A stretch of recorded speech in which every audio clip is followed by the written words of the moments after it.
అందరికీ నమస్కారం నేను Swaroopa Potlapalli welcome to trending topic కొన్ని నెలల క్రితం లావణ్య రాజ్ తరుణ్ కేసు ఎంత సెన్సేషన్ గా మారిందో మనం అందరం చూసామో RJ Shekhar Basha Mastan Sai Lavanya Raj Tarun audio records ఎన్నో బయటపెట్టాడు ఇప్పుడు లావణ్య ఇచ్చిన ఫిర్యాదు మేరకు మస్తాన్ సాయిని పోలీసులు అరెస్ట్ చేశారు అతని మొబైల్లో అతని హార్డ్ డిస్క్ లో వందలాది మంది అమ్మాయిల న్యూడ్ వీడియోస్ ఉన్నాయి అలాగే అతని ఫోన్ కాంటాక్ట్ లిస్ట్ లో కూడా వేలాది మంది అమ్మాయిల కాంటాక్ట్ నంబర్స్ ఉన్నాయి ముఖ్యంగా అమ్మాయిలకి డ్రగ్స్ అలవాటు చేసి పార్టీకని పిలిచి పార్టీ ఇచ్చి వాళ్ళు మత్తులో ఉన్న టైంలో వాళ్ళ న్యూడ్ వీడియోస్ ఇతను షూట్ చేస్తున్నట్టుగా తెలుస్తుంది ప్రస్తుతం నాతో పాటు లైఫ్ కోచ్ రామ్ మెట్టు గారు ఉన్నారు ఆయనతో మాట్లాడదాం నమస్తే రామ్ గారు నమస్తే అండి ముఖ్యంగా ఈ మస్తాన్ సాయి అనే వ్యక్తి డ్రగ్స్ తీసుకుంటున్నట్టుగా రిపోర్ట్ కూడా పాజిటివ్ గా వచ్చింది అసలు అమ్మాయిల్ని న్యూడ్ గా వీడియోస్ తీయడం డ్రగ్స్ అలవాటు చేయడం ఇలా అతని క్రిమినల్ బ్యాక్గ్రౌండ్ చూస్తుంటే భయమేస్తుంది మీరు ఏమంటారు మస్తాన్ సాయి గురించి మస్తాన్ సాయి గురించి మాట్లాడుకునేటప్పుడు ఫస్ట్ ఆఫ్ ఆల్ మనం ఒకసారి ఒక చిన్న బ్యాక్గ్రౌండ్ చూద్దామండి ఇక్కడ మస్తాన్ సాయి వాళ్ళ ఫ్రెండ్స్ ఇంతకు ముందు వాళ్ళు కూడా అరెస్ట్ అయ్యారండి సేమ్ డ్రగ్స్ కేసులోనే మనకి గుర్తుండొచ్చు ఈ వరలక్ష్మి టిఫిన్ సెంటర్ ఇష్యూ ఏదైతే అయిందో అందులో కూడా ఈ డ్రగ్స్కి సంబంధించి వీళ్ళ ఫ్రెండ్స్ని ఇంతకుముందు పోలీసులు అరెస్ట్ చేశారు మస్తాన్ సాయి వాళ్ళ ఫ్రెండ్స్ని సో ఈ కేసులో కూడా చూసుకుంటే మస్తాన్ సాయికి ఆల్రెడీ కాంటాక్ట్స్ ఉన్నాయి అండ్ ఈ డ్రగ్స్ ఇవన్నీ కూడా రెగ్యులర్గా సరఫరా చేయడం అనేది జరుగుతూ ఉంది ఇతనేం చేసేవాడంటే ఈ డ్రగ్స్ యూస్ చేసుకొని ఈ అమ్మాయిల్ని లేకపోతే వాళ్ళ ఫ్రెండ్స్ని అందరినీ వాళ్ళ ఇంట్లోనే పార్టీకి పిలిచి ఇంట్లోనే కాబట్టి ముందే ప్రీ ప్లాన్గా సెటప్ కూడా చేసుకోవచ్చు సీక్రెట్ కెమెరాస్ కానివ్వండి ఇవన్నీ కూడా ప్రీ ప్లాన్గా వాళ్ళు సెటప్ చేసుకొని ఇంట్లోనే పార్టీకి పిలిచి వాళ్ళకి మత్తిచ్చి ఈ డ్రగ్స్ తోటి మత్తిచ్చిన తర్వాత మత్తులో వాళ్ళ న్యూడ్ వీడియోస్ అవి తీసుకొని ఇతనంతా కూడా అతను హార్డ్ డిస్క్లో స్టోర్ చేసి పెట్టుకున్నాడు ఇతను ఎంత తెలివిగా ఏంటంటే చాలామంది ఏంటి ఇలాంటివి తీసుకొని ఆన్లైన్లో రిలీజ్ చేస్తుంటారు జనరల్గా పోర్టల్స్ వాటిలో రిలీజ్ చేస్తూ ఉంటారు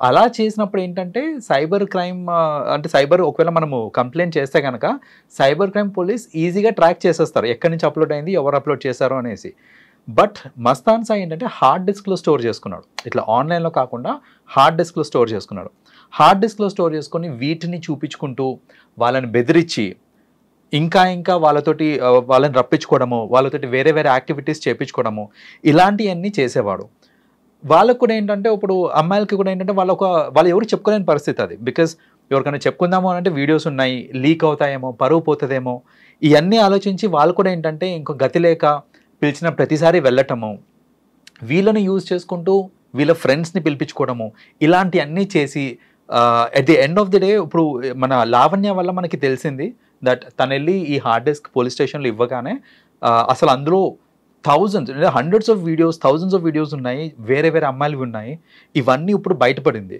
కాబట్టి మనకు తెలిసింది అయితే నేనేమంటానంటే జనరలీ కొంచెం యువత ఇక్కడ జాగ్రత్తగా ఉండాలి ఎందుకంటే మస్తాన్ సాయి ఇష్యూ బయటపడింది ఎందుకంటే ఆ అమ్మాయి కంప్లైంట్ చేసింది కాబట్టి అసలు చెప్పాలంటే సిటీలో చాలామంది ఉన్నారండి ఇట్లా వాళ్ళు ఏంటంటే ఇలా కైండ్ ఆఫ్ ట్రాప్ చేస్తూ ఉంటారు స్పెషలీ ది యంగ్స్టర్స్ని వాళ్ళకి ఏంటంటే డ్రగ్స్ ఇవన్నీ అనగానే కొంచెం టెంప్టేషన్ ఎలా ఉంటుంది ట్రై చేద్దాము సరే పిలుస్తున్నారు కదా ఎల్లో ఒకసారి ట్రై చేద్దాము అనేసి కానీ ఇలాంటి కాన్సిక్వెన్సెస్ ఉంటాయని ఆలోచించకుండా వెళ్ళి ఈ డ్రగ్స్ ఇవన్నీ ట్రై చేసి ఈ ట్రాప్లో పడిపోయి దాని నుంచి బయటికి రాలేక ఎంతోమంది చాలామంది చూసానండి వాళ్ళు డిప్రెషన్కి వెళ్ళిపోతుంటారు ఫ్రెండ్స్కి చెప్పుకోలేరు ఫ్యామిలీకి చెప్పుకోలేరు ఇవన్నీ అవుతున్నాయి just because of one wrong step ఎలా ఉంటుంది డ్రగ్స్ ట్రై చేద్దాము అని ట్రై చేయడం సో నేనేంటంటే సజెస్ట్ చేస్తానండి యువతకి దట్ మీరు ఏ స్టెప్ వేసినా కాన్సిక్వెన్సెస్ గట్టిగా ఆలోచించి స్టెప్ వేయాలి తప్ప ఏదో తొందరపాటులో వెళ్ళి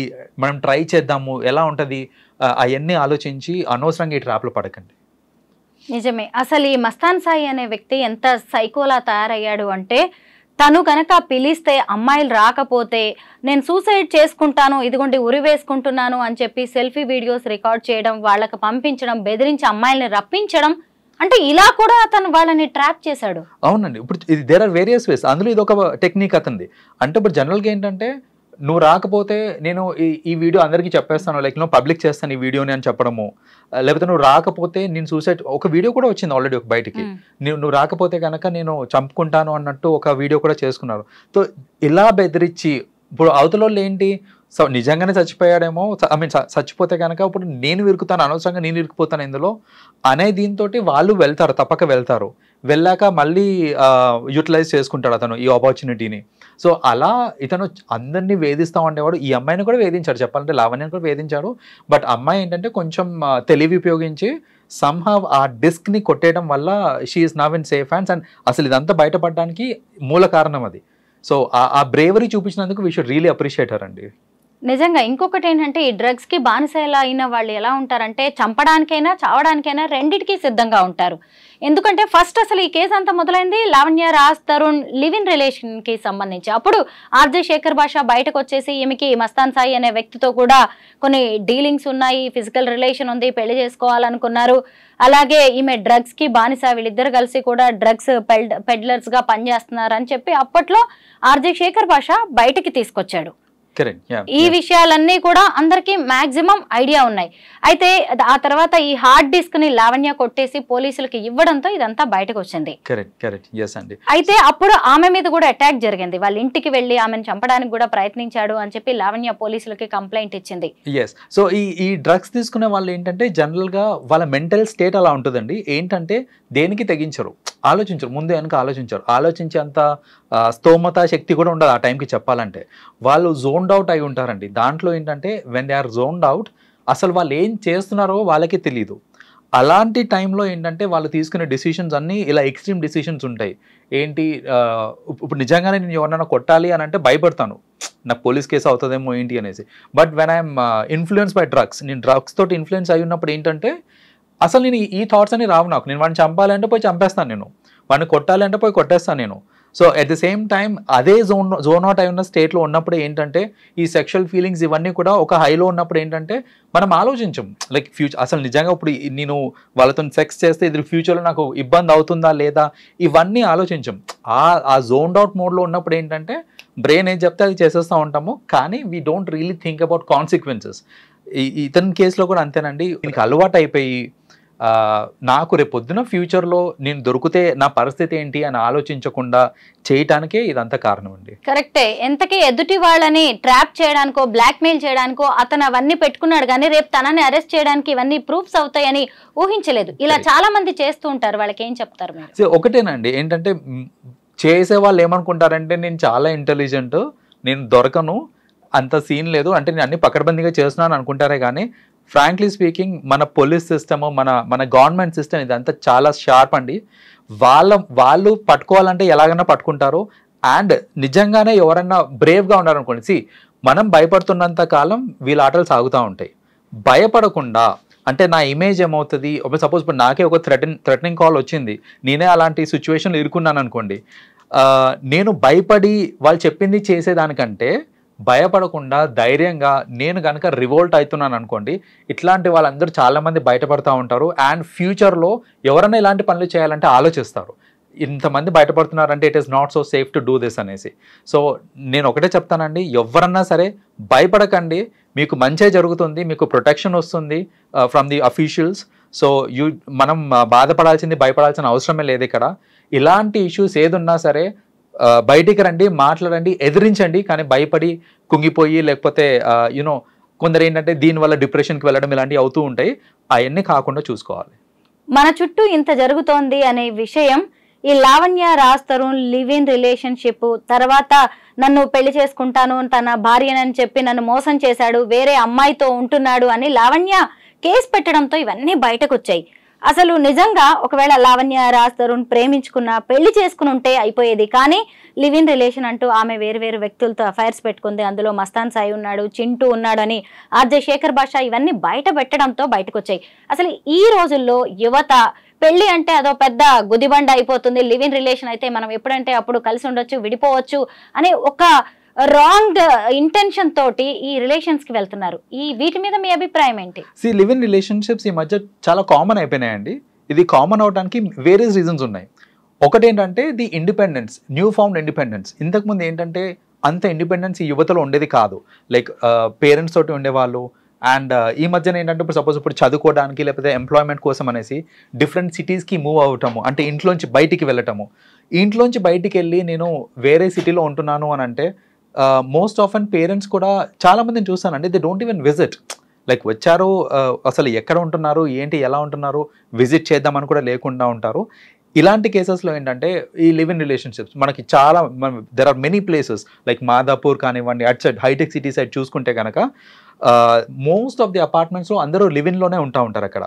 ఈ లివ్ ఇన్లో ఉండడానికి మేజర్ రీజన్ ఎందుకు people are moving towards live in relationships అని అంటే, ఫస్ట్ ఆఫ్ ఆల్ ఇక్కడ ఒక స్ట్రాంగ్ కమిట్మెంట్ అంటూ ఏం లేదు. సో ఇప్పుడు నేను ఒక అబ్బాయితో పెళ్ళయింది అని అంటే నాకు ఒక సెన్స్ ఆఫ్ రెస్పాన్సిబిలిటీ ఉంటుంది ఇక్కడ. ఆ సెన్స్ ఆఫ్ రెస్పాన్సిబిలిటీ ఉండడం వల్ల ఏంటంటే మనం జాగ్రత్త పడతాం, ఏమైనా చేయాలన్నా దేనికైనా సరే ఒకసారి ఆలోచిస్తాం మనం. బట్ లివిన్లో ఉన్నప్పుడు ఏంటంటే రెస్పాన్సిబిలిటీ అనేది లేదు. సో ఇప్పుడు నేను ఒకరితో లివిన్లో ఉంటూ నేను ఇంకొకరిని కూడా if I really want to try, if I want to go sleep around, నేను ఆలోచించను. ఎందుకంటే నాది ఒక ఫార్మల్ కమిట్మెంట్ కాదు. రేపు పొద్దున నేను ఇంట్లో నుంచి బయటకు వెళ్ళిపోవచ్చు. సో ఇలాంటి ఇండిపెండెన్స్ ఉండడం వల్ల, ఇలాంటి కమిట్మెంట్స్ లేకపోవడం, I mean relationship wise commitments లేకపోవడం వల్ల ఇలాంటివి అవుతూ ఉన్నాయి. బట్ ఇక్కడ కూడా ఆలోచించాల్సింది ఏంటంటే, ఉన్నంతకాలం బాగానే ఉంటారు, డిఫరెన్సెస్ వస్తాయి చూడండి, అప్పుడు స్టార్ట్ అవుతుంది ఈ బ్లాక్ మెయిలింగ్, ఇవన్నీ స్టార్ట్ అవుతూ ఉంటాయి అన్నమాట. అంటే ఇప్పుడు సపోజ్ ఒక అమ్మాయి ఒక అబ్బాయిని బ్లాక్మెయిల్ చేయొచ్చు, లేదా అబ్బాయి అమ్మాయిని బ్లాక్మెయిల్ చేయొచ్చు. ఏంటంటే నీకు పెళ్ళైపోయిన తర్వాత, సో వాళ్ళు సపరేట్ అయిపోయారు, పెళ్ళైపోయిన తర్వాత మనం అప్పుడు కలిసి ఉన్నాం కదా, నేను మీ హస్బెండ్కి చెప్తాను, లేదా నేను మీ వైఫ్కి చెప్తాను అన్నట్టు ఇలాంటి బెదిరింపులు రావటము, ఇలాంటివన్నీ ఫ్యూచర్ కాన్సిక్వెన్సెస్ చాలా ఉంటాయండి. ఇవేమీ ఆలోచించకుండా కరెంట్ టైం గడిచిపోతే చాలు, మనం హ్యాపీగా ఉండి ఎంజాయ్ చేస్తే చాలు అనే థాట్ ప్రాసెస్లో ఈ లివిన్స్కి వెళ్తూ ఉంటారు. బట్ ఇక్కడ చాలా మంది ఏంటంటే ఫ్యూచర్లో రిగ్రెట్ అవుతూ ఉంటారు ఇలాంటి రిలేషన్షిప్ వల్ల. రామ్ గారు, నిజంగా ఈ లివ్ ఇన్ రిలేషన్షిప్స్, సహజీవనం అనే కాన్సెప్ట్ అసలు మొత్తానికే మార్చేశారు దాని మీనింగ్ని. ఎందుకంటే ఇంతకుముందు లివ్ ఇన్ రిలేషన్స్ అంటే ఎలా ఉండేవి, ఇద్దరు వ్యక్తులు కలిసి ఉండడం, ఒకళ్ళ అభిప్రాయాలు ఒకళ్ళు షేర్ చేసుకోవడం. కానీ ఇప్పుడు ఏంటంటే ఒకే వ్యక్తితో ఒక ఇంట్లో కలిసి ఉంటారు, వేరు వ్యక్తులతో అఫైర్స్. లావణ్య విషయంలో మనకి ఇలాంటివి ఆడియో రికార్డ్స్ చూస్తేనే ఎన్నో బయటపడుతూ ఉంటాయి. ఎన్నో క్యారెక్టర్స్, అసలు రాజ్ తరుణ్ నన్ను మోసం చేశాడని అమ్మాయి కేసు పెడితే అనేక మంది క్యారెక్టర్స్ అందులోకి వచ్చారు. అంటే ఇంకొకటి ఏంటంటే, కొంతమంది హాస్టల్ ఫీజు కలిసి వస్తుందనో, లేదంటే కొంత డబ్బులు సేవ్ చేసుకోవచ్చనో, లేదంటే బిఫోర్ మ్యారేజ్ ఎంజాయ్మెంట్ కోసమో ఇలా లివ్ ఇన్ పేరుతో కలిసి ఉంటున్నారండి. అవును, కరెక్టేనండి. సో అలా కలిసి ఉండడం వల్ల ఇప్పుడు చూడండి, ఈ రాజ్ తరుణ్ కేసు వీటిలో కూడా చూసుకుంటే రాజ్ తరుణ్కి కూడా వేరే వాళ్ళతో అఫేర్ ఉండాలి, ఈ అమ్మాయికి వేరే వాళ్ళతో అఫేర్ ఉండాలి. అదే ల్యాక్ ఆఫ్ కమిట్మెంట్ అంటారు. ఈ ల్యాక్ ఆఫ్ కమిట్మెంట్ ఎప్పుడు వస్తుంది అంటే ఈ దీనివల్లనే, రిలేషన్షిప్స్లో, లివ్ ఇన్ రిలేషన్షిప్స్లో ఉండడం వల్ల. అండ్ మీరు అన్నట్టు యువత జనరల్గా ఏంటంటే ఒక లివ్ ఇన్ రిలేషన్షిప్లో ఉన్న అడ్వాంటేజెస్ని ఎత్తుక్కొని అవి మాత్రమే చూసి వెళ్ళిపోతున్నారు. మీరన్నట్టు నాకు హాస్టల్ ఫీజ్ తప్పుతుంది, at the same time I can enjoy with the other person, like with నాకు మ్యారేజ్ కాకుండా కూడా I can sexually enjoy. So ఆ సెక్షువల్ ఎంజాయ్మెంట్ కోసం అవ్వచ్చు. లేదా ఇంకొకటి ఏంటంటే ఖర్చులు కూడా షేర్ అవుతూ ఉంటాయి అనేసి, లైక్ మొత్తం ఎక్స్పెన్సెస్ ఏవైతే ఉన్నాయో అవి షేర్ అవుతాయి అనేసి. అండ్ కొందరైతే దీన్ని ఒక స్టేటస్ లాగా తీసుకుంటారు. ఏంటంటే లివ్ ఇన్ రిలేషన్షిప్లో ఉంటే అది గొప్ప అని అనుకునే వాళ్ళు కూడా ఉన్నారు చాలామంది. సో ఆ గొప్పలకి పోయి లివ్ ఇన్ రిలేషన్షిప్స్లో ఉన్న వాళ్ళు కూడా ఉంటారు. సో ఏంటంటే వీళ్ళందరూ ఈ రోజీ సైడ్, ఈ పాజిటివ్ సైడ్ చూసుకొని ఇలాంటి రిలేషన్షిప్స్లోకి వెళ్తున్నారే కానీ ది అదర్ సైడ్ చూడకుండా వెళ్ళిపోవడం వల్ల ఫ్యూచర్లో చాలా అనర్థాలు అవుతూ ఉంటాయండి. ఈ లివ్ ఇన్ వల్ల మల్టిపుల్ రిలేషన్సే కాదండి, డ్రగ్స్ లాంటివి విపరీతంగా, ఈ పార్టీస్ కూడా పెరుగుతున్నాయి. అదే నిజంగా పెళ్ళైపోయి లావణ్య, రాజ్ తరుణ్ లాంటి వాళ్ళు కలిసి ఉంటే అదొక ఫ్యామిలీ లాగా చూసే వాళ్ళకి కనిపిస్తుంది. కానీ ఇప్పుడు అంతా లివ్ ఇన్ రిలేషన్ పేరుతో అందరూ బ్యాచులర్సే కదా, దాంతో ఈ డ్రగ్స్, మందు పార్టీలు, అమ్మాయిలు, సిగరెట్స్ తాగడం, స్మోకింగ్ ఏంటి, డ్రింకింగ్ ఏంటి, అంతా ఇదే కనిపిస్తుంది తప్ప ఒక ఫ్యామిలీ అట్మాస్ఫియర్ అనేది అక్కడ ఆ ఇంట్లో కనిపించట్లేదు. ఫ్యామిలీ అట్మాస్ఫియర్ జనరల్గా ఏంటంటే పెళ్లి అనేది పెద్దలు చేస్తారండి, కాబట్టి పెద్దవాళ్ళు ఉంటారు, ఒక ఫ్యామిలీ అట్మాస్ఫియర్ ఉంటుంది. ఈ లివ్ ఇన్ రిలేషన్షిప్స్లో పెద్దవాళ్ళు అనేది టోటలీ వాళ్ళ అసలు ఆ పాత్రనే ఉండదు దీంట్లో. సో ఇక్కడ ఏమవుతుందంటే ఈ లివ్ ఇన్ రిలేషన్షిప్స్లో ఉన్న వాళ్ళు ఏదైతే ఫ్లాట్స్లో ఉంటారో ఆ ఫ్లాట్స్కి పెద్దవాళ్ళ యాక్సెస్ ఎలాగో ఉండదు. పెద్దవాళ్ళ యాక్సెస్ ఉండదు కాబట్టి దాన్నే వాళ్ళు పార్టీ హౌసెస్ కింద మార్చుకోవడము, వీకెండ్స్కి ఫ్రెండ్స్ రావటము. ఇందులో మళ్ళీ ఇంకోటి కూడా, వీళ్ళు ఏంటంటే ఉండేది 2 bedrooms 3 bedrooms ఉంటారు, అందులో వీళ్ళు ఒక బెడ్రూమ్లో ఉంటారు అంతే, ఇంకో 2 bedrooms వాళ్ళ ఫ్రెండ్స్ యూజ్ చేసుకుంటా ఉంటారు. సో ఇలాంటివి కూడా, అంటే వీకెండ్స్కి ఇలా ఫ్రెండ్స్ రావటము ఇలాంటివి కూడా అవుతూ ఉంటాయి. సో ఆ ఫ్యామిలీ అట్మాస్ఫియర్ అనేది వీ కెనాట్ ఈవెన్ ఎక్స్పెక్ట్ అండి, బికాస్ ఇలాంటి రిలేషన్షిప్స్లో పెద్దవాళ్ళ ఇన్వాల్వ్మెంట్ ఉండదు కాబట్టి జనరలీ ఇలా పార్టీ హౌస్ లాగా చేసి డ్రగ్స్ అని, దాంట్లో డ్రగ్స్ కూడా యాడ్ అవుతాయి, ఆల్కహాల్, స్మోకింగ్ ఇవన్నీ వస్తాయి. ఆపే వాళ్ళే ఉండరు కాబట్టి. ఇంకోటి ఏంటంటే చాలామంది ఇది కూడా అనుకుంటారండి, పెళ్ళైనాక ఎలాగో నేను ఇవన్నీ చేయలేను, పెళ్ళి కాకముందే ఎంజాయ్ చేసేద్దాం లైఫ్ని, పెళ్ళైనాక నాకు ఎలాగో రిస్ట్రిక్షన్స్ ఉంటాయి, మై వైఫ్ లేదా నా హస్బెండ్ చేయనియరు, ఇలాంటి థాట్స్లో కూడా ఉండి ఏంటంటే చాలా మంది పెళ్లికి ముందే ఇలా లివిన్స్లో ఉండి లైఫ్ ఎంజాయ్ చేయడం చేస్తుంటారండి. ఇప్పుడు ఈ బ్యాచ్ అందరూ కూడా బిలో 35 years, లావణ్య, రాజ్ తరుణ్, మస్తాన్ సాయి, శేఖర్ భాష, చింటూ, ప్రీతి, వీళ్ళందరూ బ్యాచ్ అనమాట. ఇప్పటికి వరకు మనకి బయటకు వచ్చిన పేర్లు ఇవి మాత్రమే. అయితే వీళ్ళందరూ కూడా డ్రగ్స్, మందు పార్టీలు, blackmailing, nude videos shooting, physical relations, వీళ్ళందరూ కూడా యూత్ గానే మనం చూడొచ్చు. ఎవరిలోనైనా ఒక గోల్ కనిపిస్తుందా? మీరు ఒక పర్సనాలిటీ డెవలప్మెంట్ ట్రైనర్, మీరు ఎంతో మంది యూత్ కి గైడెన్స్ ఇస్తూ ఉంటారు. అలాంటిది ఒక గోల్ గురించి కూడా, జీవితం అంటే ఎలా ఉండాలని కూడా మీరు చెప్తూ ఉంటారు. వీళ్ళల్లో ఎవరికన్నా ఒక గోల్ కనిపిస్తుందా? లైఫ్ పట్ల సీరియస్నెస్ ఉన్నట్టుగా తెలుస్తోందా? వీళ్ళందరితో ఒకటే గోల్ అండి, easy money. Easy money and enjoyment, ఇది ఒకటే గోల్ కామన్ గా కనిపిస్తుంది. అంతే, డబుల్ అంటే ఈజీ మనీ ఒకటి కావాలి, నాకు ఎంజాయ్మెంట్ కావాలి, లగ్జరియస్ లైఫ్. సో ఇప్పుడు నేను కష్టపడి పని చేసుకోవాలి, లేకపోతే బిజినెస్ చేసుకోవాలి, లేకపోతే ఒక ప్రొఫెషన్ లో నేను సంపాదించాలి అని అంటే అదేంటంటే ఇట్స్ టైం టేకింగ్ ప్రాసెస్. అది ఇక్కడ ఇలాంటివి చేయటం వల్ల ఏంటంటే easy money, like you know money చాలా తొందరగా వచ్చేసాయి. డ్రగ్స్ అనేది దాంట్లో మనీ చాలా ఉంటుంది మనకి. యూనో ఇట్లాంటి ఇప్పుడు పోర్నోగ్రఫీ చేసి దాన్ని అమ్ముకోవడం కూడా it's a lot of money. Yes, natural videos ki demand ఎక్కువగా ఉంది కూడా. True, that pre-planned shoot కంటే కూడా. Exactly. So ఇలాంటి డిమాండ్స్ ని కేటర్ చేసే వీడియోస్ వీళ్ళు న్యాచురల్ గా తీస్తారు కాబట్టి దీంట్లో కూడా మనీ ఎక్కువ వస్తుంది. సో వీళ్ళందరూ ఏంటంటే at the end of the day enjoyment money. ఇప్పుడు చాలా మంది కష్టపడి పని చేస్తూ ఉంటారు, కానీ వాళ్ళ పని వాళ్ళకి ఇష్టం ఉండకపోవచ్చు, దానిలో ఎంజాయ్మెంట్ ఉండకపోవచ్చు. వీళ్ళు చేసే పనుల్లో ఎంజాయ్మెంట్ ఉంది, మనీ ఉంది, అన్నీ ఉన్నాయి కాబట్టి ఇలాంటి వాటి మీదనే వాళ్ళు దే ఆర్ రివాల్వింగ్ అరౌండ్ అనమాట. కరెక్టే. ఎవరిని చూసినా కానీ ఒక ఫోకస్ లేదు, ఒక ఎయిమ్ లేదు, ఇష్టం వచ్చినట్టుగా తిరగడం, ఇష్టం వచ్చినట్టుగా డబ్బు, చేతి నిండా డబ్బు. తల్లిదండ్రులు కూడా మరి పట్టించుకోవట్లేదా వీళ్ళని? పట్టించుకున్నా వీళ్ళు తల్లిదండ్రుల మాట వినరంటారా? టు అన్ ఎక్స్టెంట్ వరకు పట్టించుకుంటారండి. కొందరు ఏంటంటే ఇంకా చెప్పి విసిగెత్తి లైట్ ఇంకా వాళ్ళు ఏంటంటే ఇంకా చెప్పలేక, ఎందుకంటే చిన్నపిల్లలు అంటే కొడతారు, తిడతారు, ఏదైనా ఉంటుంది. వీళ్ళందరూ చిన్న పిల్లలు కాదండి, వీళ్ళందరూ దే ఆర్ అడల్ట్స్. చెప్పాలంటే మెచ్యూర్డ్ అడల్ట్స్. ఒక మెచ్యూర్డ్ అడల్ట్ అయిన తర్వాత నువ్వేం చేస్తున్నావు అనే ప్రశ్నించడానికి టు అన్ ఎక్స్టెంట్ వరకే ఫ్యామిలీకి హక్కు ఉంటుంది. బియాండ్ దాట్ ప్రశ్నించినా వాళ్ళు రెస్పాండ్ కారు, లేదా నీకేం తెలియదు నువ్వు ఊరుకో అంటారు, లేకపోతే నాకు డబ్బులు ఎక్కడి నుంచి వస్తున్నాయి, నీకు ఇంత డబ్బులు ఎక్కడి నుంచి వస్తున్నారు అంటే వాళ్ళు వేరే రీజన్స్ చెప్పుకుంటారు. వాళ్ళు నేను అది చేస్తున్నా ఇది చేస్తున్నా అనేసి ఏదైనా ప్రొఫెషనల్ ఇది చెప్తూ ఉంటారు, నేను యూట్యూబ్ వీడియోస్ చేస్తున్నాను అనేసి. సో ఏదో ఒకటి అలా చెప్పేసి వాళ్ళు చెప్తారే కానీ, కప్పి పెట్టేస్తారే కానీ నేను నిజంగానే డ్రగ్స్ అమ్ముకుంటున్నాను వాళ్ళు చెప్పకపోవచ్చు వాళ్ళ పేరెంట్స్కి. సో వాళ్ళకు కూడా ఇన్ వే చెప్పాలంటే ఇది ఒక షాక్ లాంటిది వాళ్ళకు కూడా. పరువు పోయే విషయమేనండి. తల్లిదండ్రులు మొహం చూపించుకోగలరా? ఎవరికైనా వాడు మా బిడ్డే అని చెప్పుకోగలరా? అసలు బెయిల్ ఇప్పించడానికన్నా బయటికి రాగలరా? అలాంటి కేసులు ఇవి. నాకు ఎంత ఆశ్చర్యం వేస్తుందంటే లావణ్య, రాజ్ తరుణ్ కేసు బయటకు వచ్చినప్పటి నుంచి అనేక రకాలైన ప్రూఫ్స్ బయటకు వచ్చాయి. ఆడియో కాల్స్ అండి, మనం ఒకళ్ళతో ఫోన్ మాట్లాడుతున్నప్పుడు ఎంత నమ్మకంగా మాట్లాడతాం, అలాంటిది వీళ్ళల్లో ఒకళ్ళ మీద నమ్మకమే లేదు. ఎవరు చూసినా కాల్స్ రికార్డ్ చేసుకోవడం, ఇప్పుడు అవసరమయ్యేసరికి బయటికి వాటిని వదలడం. ఏ సోషల్ మీడియాలో, ఏ డిజిటల్ మీడియాలో చూసినా వీళ్ళ ఆడియో రికార్డ్సే. అంటే మనిషి మీద మనిషికి నమ్మకం లేకుండా ఎందుకు పోతుంది అంటే తప్పు చేయడం వల్లే కదా. ఆబ్వియస్లీ అండి, తప్పులు వీళ్ళు ఫస్ట్ ఆఫ్ ఆల్ ఈ లెవెల్లో తప్పు చేస్తున్నారు అని అంటే వాళ్ళ సేఫ్ సైడ్ లో వాళ్ళు ఉంటారు. ఇన్ఫాక్ట్ చెప్పాలంటే వాళ్ళు ఫ్యూచర్ లో నన్ను ఎవరన్నా ఇచ్చేసిన, ఇప్పుడు బ్లాక్ మెయిలింగ్ అనేది ఇట్స్ కామన్ ఎలిమెంట్ వీళ్ళందరిలో. సో నాకు బ్లాక్ మెయిల్ చేయడానికి ఏదో ఒక సోర్స్ ఉండాలి కాబట్టి వాళ్ళ కాల్స్ని వాళ్ళే రికార్డ్ చేసుకోవడము ఇలాంటివన్నీ చేశారు. ఇన్ అవే చెప్పాలంటే అదే వీళ్ళ కొంప ముంచింది ఇప్పుడు, బికాస్ మనకి అవే ఆధారాలు ఇప్పుడు. సో జనరల్గా ఇప్పుడు మీరు అన్నట్టే నేను నా ఫ్రెండ్ తోటి మాట్లాడుతున్నానంటే ఒక ట్రస్ట్ తోటి మాట్లాడుతుంటాను. దట్ కాల్ రికార్డింగ్ అవ్వట్లేదు, నేను ఓపెన్గా నా ఫీలింగ్స్ నేను చెప్పుకుంటాను, నా బాధలు నేను చెప్పుకుంటాను. సో ఇవన్నీ ఏంటంటే షేర్ చేసుకుంటున్నాము with a factor of trust. వీళ్ళందరిలో చూసుకుంటే అసలు ట్రస్ట్ ఫ్యాక్టర్ అనేదే లేదు, ఒకరి మీద ఒకరికి ట్రస్టే లేదు. అందరు వీడియోస్, అందరు ఆడియోస్ వీళ్ళే రికార్డ్ చేసుకుంటున్నారు, అందరూ దాచిపెట్టుకున్నారు, మళ్ళీ ఏంటంటే అవసరం వచ్చినప్పుడు యూజ్ చేసుకుందాం అనేసి. అలాంటి రిలేషన్షిప్స్ ఎందుకండి అసలు? నిజమేనండి. మస్తాన్ సాయి లాంటి వాళ్ళు తీసుకున్న గోతిలో వాళ్లే పడ్డారు. Thank you so much Ram గారు. థ్యాంక్ యూ అండి.